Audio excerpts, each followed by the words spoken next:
ভোজবাসা থেকে ট্রলি পার করে এপারে আসার পর আমরা পথ চলা শুরু করলাম তপোবনের উদ্দেশ্যে।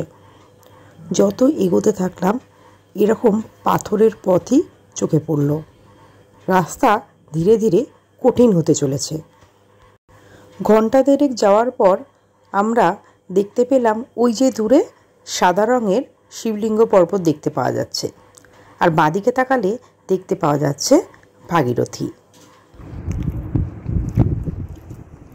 তো আজকে আমাদের প্যাকেট টান ছিল পোলাও। দুপুর 1টা বাজে প্রচুর খিদে পেয়েছিল, আর হাঁটতে পারছি না। খাবার টাবার খেয়ে এনার্জি নিয়ে তবে সামনের দিকে হাঁটবো। আরও 5-6 ঘন্টা হাঁটা বাকি আছে। এনার্জি বুস্ট করি, তারপর হাঁটবো সামনের দিকে। ওইখানটায় দেখতে পাওয়া যাচ্ছে গোমুখ গুহা থেকে গঙ্গাটা বেরিয়েছে, আর এই জায়গাটা হচ্ছে পুরো ওই গ্লেশিয়ারটা, যেটা পুরো বোল্ডার দিয়ে ঢাকা। এখানটায় আছে ভাগীরথী 1, 2, 3 পরপর। আকাশটা কিন্তু সকালের মতো আর নেই, পুরো মেঘে ঢেকে যাচ্ছে, বৃষ্টি নামলো বলে।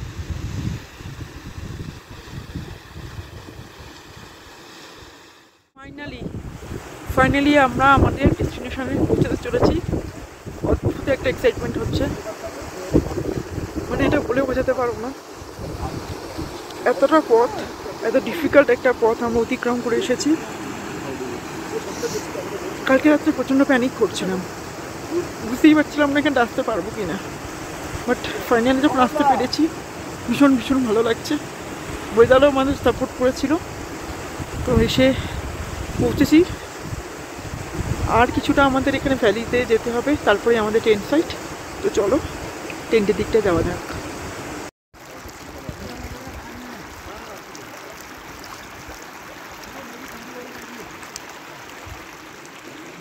ফাইনালি আমরা পৌঁছে গেছি তপোবনে, আমাদের ক্যাম্প সাইটে।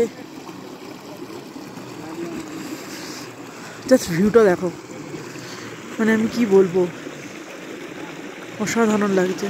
বলার মতো ভাষা পাচ্ছি না, শুধু দেখতেই ইচ্ছা করছে চোখ ভরে। টেন্টে পৌঁছে ভীষণ খিদে পেয়ে গেছিলো, তো একদম গরম গরম ম্যাগি আর চা খেয়ে তখনকার মতো আমাদের খিদে মিটলো।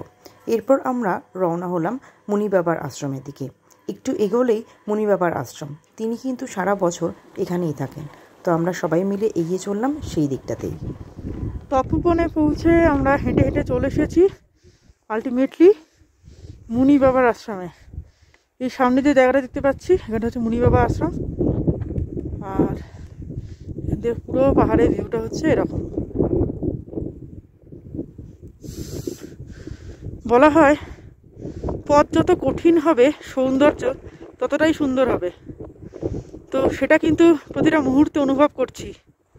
অসাধারণ লাগছে, অসাধারণ।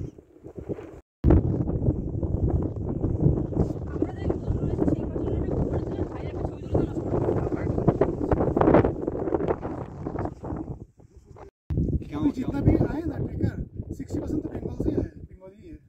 60% जितना भी आया हुआ। এখন বাজে সন্ধে 7:10, তাও পুরো আকাশ চকচক করছে। পিছনে শিবলিঙ্গ পর্বত, কিছুটা মেঘে ঢাকা। আর এই হচ্ছে আমাদের টেন্ট এরিয়াটা, পুরো এই যে আমাদের টেন্ট পাতা। অনেকটা হেঁটে নিয়েছি, সেজন্য অতটাও ঠান্ডা লাগছে না, বসলেই এবার ঠান্ডা লাগবে। তো অসাধারণ লাগছে, চারিদিকে ভিউটা জাস্ট অসাধারণ। মুখের ভাবে বলে হয়তো কিছুটা প্রকাশ করছি, সম্পূর্ণটা এইভাবে প্রকাশ করাই যাবে না। দারুণ লাগছে।